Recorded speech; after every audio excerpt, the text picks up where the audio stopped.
పాపమును విడువని మనసుని జీవితాన్ని ప్రమాదంలో ముంచుతుంది. పాపం విడువని మనసుని జీవితాన్ని ప్రమాదంలో ముగిస్తుంది, ప్రమాదంలో నడిపిస్తుంది. పాపం విడువని మనసు ఎక్కడైనా మన జీవితాన్ని ప్రమాదంలోనే నడిపిస్తుంది. ప్రథమ చెల్లి సహోదరులరా, పాపం విడువని మనసు ఎవరిది? ప్రమాదంలో నడిచిన వారు ఎవరు? ప్రమాదంలో వారు గతించిన వారు ఎవరు? మునిగించుకున్నది ఎవరు? జీవితాన్ని తెలుసుకుందాం. పరిశుద్ధ గ్రంథం నుంచి కీర్తన గ్రంథం 78వ కీర్తన 32వ వచనం 33వ వచనం మనం చూసినట్లయితే దేవుడి మాటలు మనకు తెలియజేస్తాయి. దేవుని ఉద్దేశాన్ని మనము తెలుసుకుందాం. ఇంత జరిగిన వారు ఇంకనూ పాపము చేయొచ్చు, ఆయన ఆశ్చర్యకరమును బట్టి ఆయనను నమ్ముకొనకపోయేది. ప్రథమ చెల్లి సహోదరుల, దేవుని వాక్యం మనం ధ్యానించుకున్నాం కదా. మీకు సందేహం రావచ్చు, పాపం విడువని మనసుల గురించి మనం మాట్లాడుకున్నాం కదా.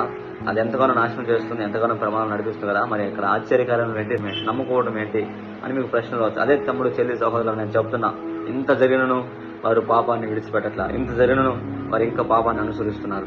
చూడండి, ఇశ్రాయేలు ప్రజల గురించి కీర్తనకారుడు వారి జీవిత చరిత్రలోని జ్ఞాపకం చేసుకుంటున్నాడు. వారు ఎలా నడుచుకున్నారు, వారు ఎలా నడిచారు, ఇశ్రాయేలు ప్రజల ఐగుప్తు నుంచి ఎలా వచ్చారు, ఎలా వారు ఆశ్చర్యకరాలు చూశారు, ఎలా అద్భుతాలు చూశారు, ఎలా ఆశ్చర్యకరాలు వారి జీవితాల్లో పొందుకున్నారు అని కీర్తనకారుడు తెలియజేస్తున్నాడు. వారి జీవితాన్ని గురించి ఒక్కసారి వివరిస్తున్నాడు.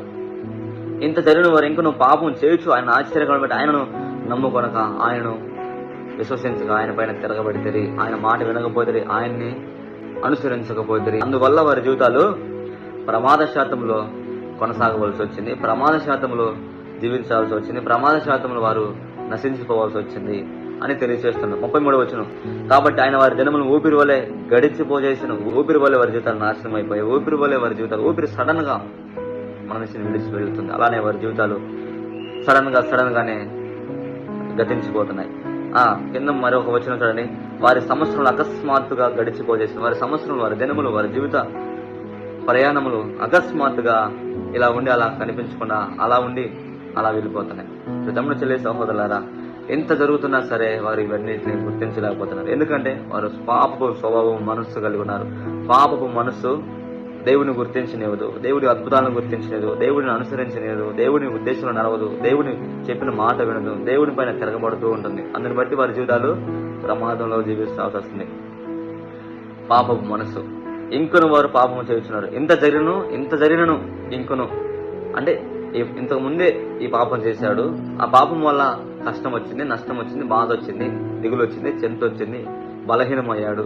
అయినను జరుగుతున్నా సరే, ఇన్ని జరుగుతున్నా సరే దేవుడి మాట వినట్లా. పాపం మనకి శిక్ష వస్తుంది, శిక్షకి కష్టం వస్తుంది, కష్టానికి అనేకమైన ఇబ్బందులు, బాధలు వస్తున్నాయి.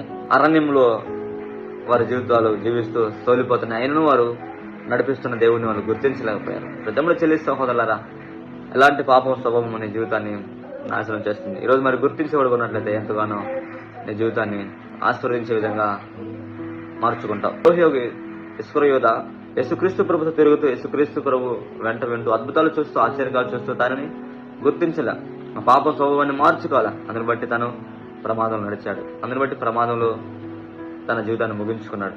ఈరోజు ప్రతి తమ్ముడు చెల్లి సహోదరులు ఎలా ఉన్నట్లయితే మన జీవితాలు మంచిది కాదు. కానీ కొందరంట దేవుని గుర్తించారంట, వాళ్ళు అంట బాగుపడ్డారంట. చూడొచ్చు 35వ వచనము, దేవుడు తమకు ఆశ్రయదుర్గమని, మహోన్నత దేవుడు తనకు విమోచకుడని వారు జ్ఞాపకం చేసుకునేది. అలా దేవుని జ్ఞాపకం చేసుకుని వారు విమోచించబడ్డారు, రక్షించబడ్డారు, బాగుపడ్డారు, దీవించబడ్డారు. ఈరోజు మరి పాప స్వభావాన్ని విడిచి దేవుని గుర్తించబడ్డారు అన్నట్లయితే నీ కుటుంబాన్ని ఆశీర్వాదంలో నడిపించుకుంటాం. కాబట్టి ఈరోజు మరి ఏ పాప మనసు స్వభావంలో కలిగి ఉన్నావు ఒకసారి ఆలోచించండి.